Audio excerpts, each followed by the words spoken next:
देखो सबसे पहले बोर्ड मास की फुल फॉर्म दोबारा से देखो एक बार और। बिफोर क्या बताया था मैंने? ब्रैकेट्स। ब्रैकेट से 3-4 तरीके बताए थे। कौन सा? एक लाइन ब्रैकेट था, एक हमारा छोटा वाला ब्रैकेट था, एक हमारा बीच वाला था मजला, और एक था बड़ा ब्रैकेट। क्लियर यहाँ तक? एक बताया था ऑफ। ऑफ का मतलब क्या बताया था मैंने? का। ऑफ का मतलब क्या बताया था? का। इसको हटाकर हम क्या लगाते हैं? गुणा का चिन्ह लगाते हैं। और एक ऑफ और बताया था मैं ऑर्डर। ऑर्डर मतलब जैसे घात आ जाती है, अंडर के अंदर कोई नंबर आ जाता है, ठीक है। उसके बाद क्या बताया था? डिवीजन। डिवीजन मतलब कि भाग, फिर मल्टीप्लाई, फिर जोड़, और फिर घटा हमारा। क्लियर यहाँ तक? अब देखो सवाल करते हैं इसका। तो देखो पहला सवाल है 7 + 6 ब्रैकेट के अंदर 4 - 5 है और फिर माइनस का 3। तो सबसे पहले बोर्ड मास के नियम के अकॉर्डिंग सबसे पहले क्या करना चाहिए तुम्हें? देखो सबसे पहले ब्रैकेट देखते हैं। तो ब्रैकेट कहाँ है? इसमें ब्रैकेट है? ब्रैकेट नहीं है? देखो ये रहा ब्रैकेट। तो सबसे पहले इस ब्रैकेट को ही सॉल्व करेंगे हम, बाकी सेम एज बिल्कुल ऐसे कैसे उतार दो। 7 + 6 ब्रैकेट के अंदर कितना है? 4 में से 5 घटाना, तो कितना बचेगा? माइनस का 1। अभी बताया था मैंने कि बड़ी में से छोटे से घटा देते हैं। 5 है 4, तो कितना बचेगा? माइनस का 1। क्लियर है यहाँ तक? अब फिर क्या नंबर है? माइनस का 3। अब एक नियम और है, जब भी तुम ब्रैकेट खोलोगे तो हमें गुणा का चिन्ह लगाना होता है। क्या लगाना होता है? गुणा का चिन्ह। जब भी कोई सा ब्रैकेट हो, अगर तुम उसको ओपन कर रहे हो तो क्या करना पड़ता है? हमें गुणा का चिन्ह लगाना होता है। तो 7 प्लस, अब जब तुम 6 की गुणा माइनस के 1 में करोगे तो कितना आ जाएगा हमारा? माइनस का 6 आएगा।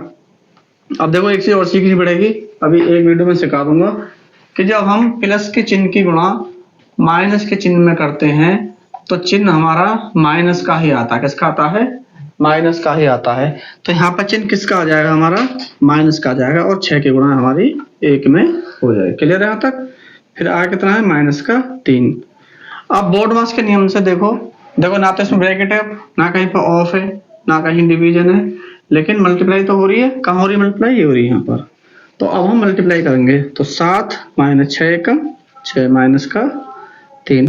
अब ये थोड़ी देर पहले सिखाए थे, कौन सवाल है कि प्लस के कितने हैं? 7, और माइनस के कितने हैं? यहाँ पे 6 और 3 9। तो 7 में से 9 घटाओ, कितना बचेगा? माइनस का 2। क्लियर है यहाँ तक? ये आ रहा है? अच्छा चलो अगला सवाल देखो। इस सवाल को कैसे करोगे? सबसे पहले देखो इसमें ब्रैकेट कहाँ दे रखा है। ब्रैकेट में भी सबसे पहले लाइन ब्रैकेट हो तो लाइन ब्रैकेट का सॉल्व करेंगे, नहीं तो फिर छोटा वाला सॉल्व करेंगे। तो देखो इसमें छोटा वाला दिख रहा है यहाँ पे, तो पहले इसको ही सॉल्व करेंगे, बाकी बिल्कुल सेम ऐसे कैसे उतारते चलो। तो 18 + 2 7 × 5 + 4 ब्रैकेट के अंदर कितने आ जाएंगे? 6 और 2 8, फिर माइनस का 18। यहाँ तक क्लियर है? अब आगे चलो। 18 + 2 7 × 5। मैंने क्या बताया था अभी? जब भी ब्रैकेट खोलते हैं तो क्या होती है? हमारी मल्टीप्लाई होती है। तो क्या करेंगे? +4 × 8 माइनस के 18, फिर 18 + 2।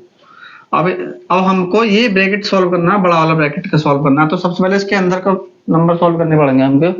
तो कितना हो जाएगा यहाँ पे? 7 × 5 = 35 प्लस कितना? 4 × 8 = 32 माइनस के 18। अब ब्रैकेट के अंदर कितना आ रहा है? सॉल्व करके बताओ। 18 + 2 कितना आ रहा है? 35 और 2 कितना? 5 और 2 7, 3 और 3 6, कितना है? 67 माइनस का 18। अब क्या करोगे? ब्रैकेट को ओपन करोगे। ब्रैकेट जब भी ओपन करते हैं तो क्या होता है? हमारी मल्टीप्लाई होती है इस तरीके से। अब करो इसकी मल्टीप्लाई, कितना हो जाएगा? 18 प्लस कितना? 2 7 से कितना? 40, 2 7 14, ऐसे लगाइए, 2 6 12 1 13। क्लियर है? ठीक है यहाँ तक? अब देखो एक तरीका और है कि जब भी ऐसे प्लस के और माइनस के नंबर एक साथ दिख जाए, सेम नंबर हो, इसका आगे प्लस का चिन्ह है, इसका आगे माइनस चिन्ह है, तो हमारे दोनों ऐसे कट जाते हैं। ठीक है, क्योंकि 18 से कटा जाएगा, कितना बचेगा? 0 बचेगी, तो इसको काट देते हैं। नंबर कितना बचेगा यहाँ पे? 134, और ये हमारा आंसर है। क्लियर है?